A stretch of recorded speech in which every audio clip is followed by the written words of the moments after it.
এই ভিডিওর আগের পার্টে তো তোমরা দেখতেই পেরেছো যে আমরা আমার পিসির বাড়িতে পৌঁছে গেছি।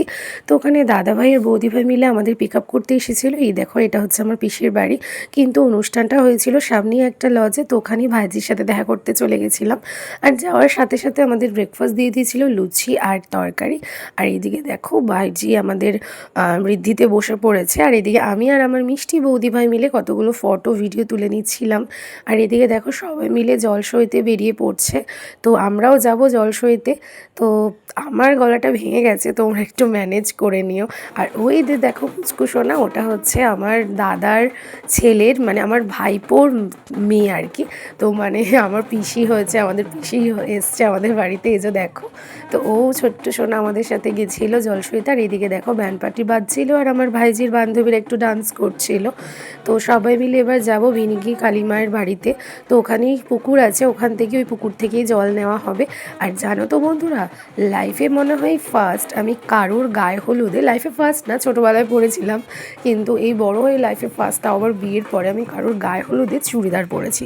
কারণ তোমরা তো জানোই আমি থাকি নৈহাটিতে, আর ওখানে অত দূর জার্নি করে দুর্গাপুরে গেছি। আর আজকেই আমরা এসছিলাম আর কি এখানে। তো তাই জন্য আর শাড়ি আমি ক্যারিও করিনি নিজের সাথে, আর ভাবতে পারিনি যে আমরা জলসইতে মানে জলসোয়াটা অ্যাটেন্ড করতে পারবো। তাই জন্য আমি গায়ে হলুদে পরার জন্য শাড়ি সাথে করে নিয়েও আসিনি। সেটা কোনো কথা না, কারোর কাছে মানে পেয়ে যেতাম, ঠিকই পরতে পারতাম, কিন্তু সবাই বললো যে না, চুড়িদারটাই পর, ভালোই লাগছে। আর কিছুক্ষণ পরেই তো রেডি সেডি হয়ে যাব বিয়ের জন্য। তো তাই জন্য আর শাড়িটা পরলাম না, চুড়িদার পরেই কাটিয়ে দিলাম। আর আমি জেনে শুনেই আমি হলুদ কালারের চুড়িদার পরে গেছিলাম, যাতে গায়ে হলুদে সবার সাথে মানিয়ে যায়। আর এদিকে দেখো জলসাও হয়ে গেল। তারপর এখানে এসে দেখো এই যে বিয়ের কনের নাচ, মানে আমার ভাইজি। আর ও আমাকে ভিডিও করতে দেখে বললো চলো পিসি আগে পরে ভিডিও করবে, আগে আমাদের সাথে ডান্স করো।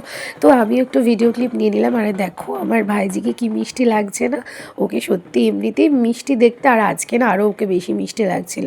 তোমরা ওকে সবাই আশীর্বাদ করো, ওর আগামী জীবন যাতে খুব সুখময় হয়, সবাই যাতে ওকে আশীর্বাদ করো, যাতে ওরা দুজন সারা জীবন ভীষণ ভালো থাকে।